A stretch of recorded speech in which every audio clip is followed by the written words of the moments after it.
आज हम एक प्रॉब्लम जो कि प्रोजेक्टाइल मोशन पर मबनी है उसको सॉल्व करेंगे। तो प्रॉब्लम हमारा असल में ये कहता है कि at what angle does the range of projectile become equal to the height of projectile.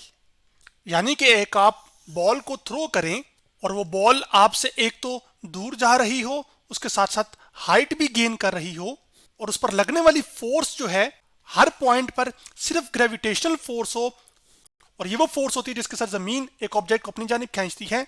तो इस तरह की जो मोशन एक बॉल परफॉर्म करता है उसको असल में हम क्या कहते हैं, प्रोजेक्टाइल मोशन। अब आज हमने ये बताना है कि हम इस प्रोजेक्टाइल को यानी कि इस बॉल को किस एंगल थीटा पे लॉन्च करें कि जो रेंज है प्रोजेक्टाइल की, यानी कि जो हॉरिजॉन्टल डिस्टेंस ये प्रोजेक्टाइल ट्रैवल करेगा जिस पॉइंट से आपने फेंका यानी कि स्टार्टिंग पॉइंट, और जिस पॉइंट पर जाकर ये गिरा जिसको हम अभी यहां पर एंडिंग पॉइंट कह रहे हैं। तो स्टार्टिंग और एंडिंग पॉइंट के बीच में जो हॉरिजॉन्टल डिस्टेंस ट्रैवल होता है इसको असल में हम कहते हैं रेंज ऑफ प्रोजेक्टाइल। जबकि वर्टिकल डायरेक्शन में यानी कि वाई डायरेक्शन में आपके पास जो मैक्सिमम डिस्टेंस ये बॉल कवर करता है वाई डायरेक्शन के अंदर, यानी कि जितना ज्यादा वो मैक्सिमम ऊंचा जाता है वही एक्चुअली होती है हाइट ऑफ प्रोजेक्टाइल। अब सवाल यह है कि हम किस एंगल थीटा पर फेंकें इस प्रोजेक्टाइल को, यानी कि इस बॉल को, कि जो हाइट ऑफ द प्रोजेक्टाइल है वो रेंज के बराबर हो या range of the projectile height के बराबर हो। बात एक ही है, यानी कि अगर रेंज 10 मीटर है तो जो हाइट अचीव होगी वो भी फिर कितनी होनी चाहिए, वो 10 मीटर होनी चाहिए। तो ऐसा कौन सा एंगल है? तो उस एंगल को ड्राइव करने के लिए हम हाइट ऑफ प्रोजेक्टाइल मोशन का रिलेशन ड्राइव करके आ चुके हैं, जो कि बराबर होता था we naught square sine square two theta divide sine square theta divide by 2g। तो एक हम इस एक्सप्रेशन का इस्तेमाल करेंगे और हम ये मानकर चलेंगे कि हमने जिस इनिशियल वेलोसिटी के साथ इस प्रोजेक्टाइल को लॉन्च किया है वो एक्चुअली अभी क्या है, वो वी नॉट है। ठीक है, जिसको मैं यहाँ पे लिख भी देता हूँ ये आपके सामने। और इसके साथ साथ हमने रेंज ऑफ प्रोजेक्टाइल का रिलेशन भी ड्राइव किया हुआ है जो कि असल में था we naught square sine 2 theta divide by जी।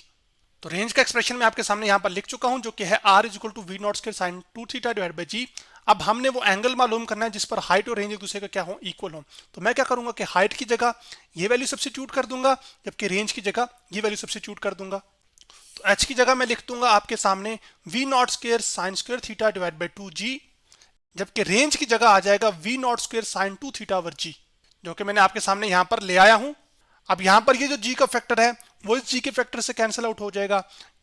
इसी तरह जो वेलोसिटी वी नॉट का स्क्वायर है वो वी नॉट स्क्वायर से कैंसिल हो जाएगा।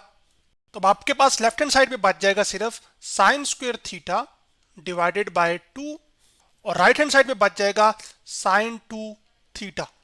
अब हम क्या करेंगे कि हम चूंकि इंटरेस्टेड हैं एंगल डिटरमिन करने में या एंगल कैलकुलेट करने में, तो हम ये जो साइन 2 थीटा है इसकी हमने एक्सपेंडेड फॉर्म पढ़ी थी कि जो साइन 2 थीटा होता था एक्चुअली वो बराबर होता था आपके पास, चलें इधर साइड पे करके लिख लेता हूं कि जो साइन 2 थीटा होता था वो आपके पास होता था 2 साइन थीटा कॉस थीटा। ये हम पढ़कर आ चुके हैं, ये बेसिक ट्रिग्नोमेट्रिक हम इस्तेमाल करें तो 2 साइन थीटा और कॉस थीटा आ जाएगा आपके पास। अब मैं क्या करूंगा कि मैं यहां पर साइन 2 थीटा की जगह क्या पुट कर दूंगा, 2 साइन थीटा कॉस थीटा। तो जो लेफ्ट हैंड साइड पे है मेरे पास वो उसी तरह आ जाएगा sign square theta divide by 2, और इक्वल आ जाएगा आपके पास यहां पर। तो यहां पे मैं लिख लूंगा साथ ही 2 साइन थीटा और साथ आ जाएगा कॉस थीटा। अब इससे फायदा हमारे पास ये होगा कि पहले कुछ सेपरेशन भी नहीं हो पा रही थी और पॉसिबल कटिंग भी नहीं थी, क्योंकि साइन स्क्वायर थीटा को साइन 2 थीटा के साथ हम कैंसिल नहीं कर सकते थे। लेकिन जब इसको मैंने एक्सपैंड करके लिखा तो अब आपके पास ये जो साइन थीटा है ये असल में साइन स्क्वायर थीटा से एक क्या हो जाएगा, कैंसिल हो जाएगा। तो लेफ्ट हैंड साइड पे आपके पास रह जाएगा साइन थीटा डिवाइडेड बाय 2, और ये जो 2 जो डिवाइड हो रहा है ये एक्चुअली उधर जाके क्या हो जाएगा, मल्टीप्लाई। तो 2 2 जा क्या होता है 4, तो आपके पास आ जाएगा 4 कॉस ऑफ थीटा। तो जब अब आपके पास ये जो कॉस थीटा है यहां पर ये मल्टीप्लाई हो रहा है, उधर जाकर क्या हो जाएगा, ये डिवाइड हो जाएगा। तो जो साइन थीटा और कॉस थीटा है आपके पास वो इक्वल आ जाएगा आपके पास 4 के। तो साइन थीटा और कॉस थीटा क्या आ गया, 4 के बराबर आ गया। अब हम जैसा कि जानते हैं कि जो साइन थीटा और कॉस थीटा होता है ये एक्चुअली टेन थीटा के बराबर होता है।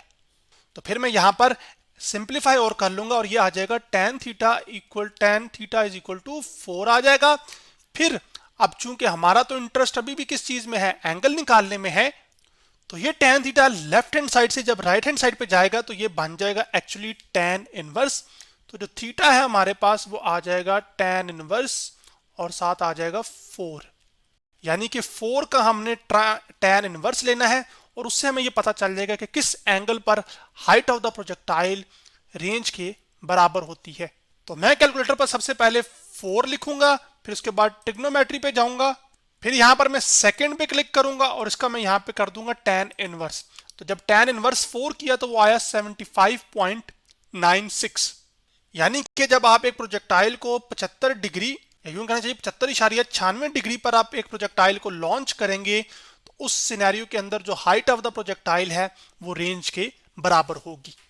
यानी कि जितना हॉरिजॉन्टल डिस्टेंस इस प्रोजेक्टाइल ने ट्रैवल किया होगा असल में उतना ही इसने वर्टिकल डिस्टेंस भी क्या किया होगा, वो ट्रैवल किया होगा। तो वो कौन सा एंगल है, वो असल में 75.96 डिग्री एंगल है। तो आज हमने एक प्रॉब्लम जो कि प्रोजेक्टाइल मोशन पर मबनी था उसको सॉल्व किया।